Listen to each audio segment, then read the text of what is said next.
大家好，我们一起来看看这台42寸的创维电视。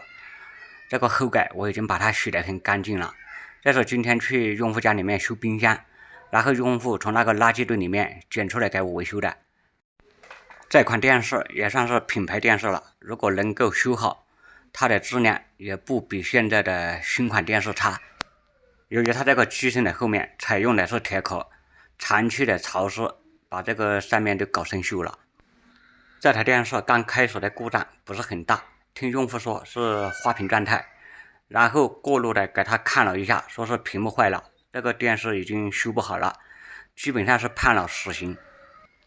用户就顺便把它扔到阳台外面去，重新换了一台新机。今天又把电视抬出来让我检查一下，通电以后还没反应了，好像已经不通电了。在这里我顺便劝一下那些串门维修的师傅，不要轻易去给人家的家电判死刑，没有那个维修的能力，就直接给用户说，让他自己去另外找师傅检查维修，别去给别人造成损失。这台电视我给用户谈成400块钱维修好，然后我们先把这个锈清理干净，再来检查一下具体是哪里的问题，能不能赚到这400块钱。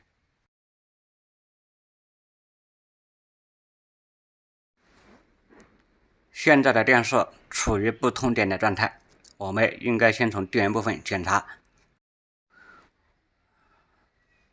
插上220伏的供电，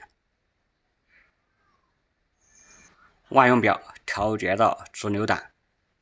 测量大电容两端有没有350伏的整流电压，350伏没有输出。再把万用表调节到交流档位，测量一下有没有220伏的输入。先测量一下供电线里面有没有220伏。这个电源线是好的，把它插上去，再重新测量一下。这个还真是人老眼力差，很明显的这个电源部分的电源调整管已经烧掉了。我还到处去检查，还没有看见这里，还是准备把它带到维修店里面去维修。我准备先试一下这个液晶屏还好不好，在店里面找了一块拆机的电源板，还有一块主板，他们用的液晶屏都是同型号的，它这个原机的主板应该是好的，就是我装上电源板以后搞忘记拔电了，在清修的时候把这个地方搞冒烟了，这个我们暂时不去管它，先把主板连接上，电源板连接上，然后这个逻辑板到液晶屏之间的排线我也清理干净了。我们先通电看一下这个液晶屏是什么情况。